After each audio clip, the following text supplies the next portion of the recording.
What is your name? Ma'am, I'm Abby Butler, How old are you? 33 years old, ma'am. Are you married or single? Still single, ma'am. How many brothers and sisters do you I have? have 4 sisters and 2 brothers. What is your number in the family? I am the first daughter. What is your highest educational attainment? College level, taking up computer technology, first C. How many years did you study in college? 1 C. Okay. Do you have experience abroad? Yes, ma'am. In what country? Taiwan, ma'am. How long did you work in Taiwan? 7 years, ma'am. With how many employers? 2 employers. As a domestic helper? Yes, ma'am. How long did you work with your first employer? 6 years, ma'am.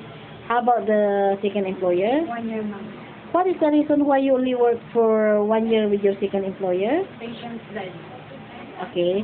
What are your job duties and responsibilities with your first employer in Taiwan? Taking care of old man, ma'am. Strong or bedridden? Strong, ma'am. So how do you take care of him? Assistant going to hospital, giving medicine, cook food for her. Aside from taking care of him, did you do the household work? If I have a time, no. So you mean to say you are stay beside him? Yes, ma'am. Why? She's not bedridden. My employer told me I just only take care of the old man. If Ah, I have okay. a time, I can do the household. Okay. How about cooking? Did you do Not cooking? really, ma'am, because my employer Really want you to focus on that man? yeah, and very like buy outside food, eat inside, and go outside. Oh, you did not cook inside the house. Okay. How about your second employer? Did you cook? Yes, ma'am. Okay. How about cleaning the house?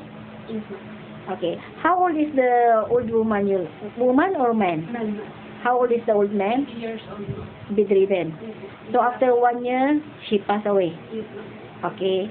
So can you speak Mandarin? A little, ma'am. Okay. What Chinese dishes can you cook? Steamed chicken, steamed fish, steamed egg, like that, ma'am. Not cannot cook well? Yes, ma'am. Are you willing to learn? Really, ma'am. Okay. What is the reason why you want to work in Hong Kong? Earn more money. Okay. Do you have experience in taking care of pets? Yes, ma'am. What can you promise your future employer in To my Hong Kong? future employer, I promise my best to do my job and responsibility. Okay. Good luck to you. Hope you will get employed soon. Thank you.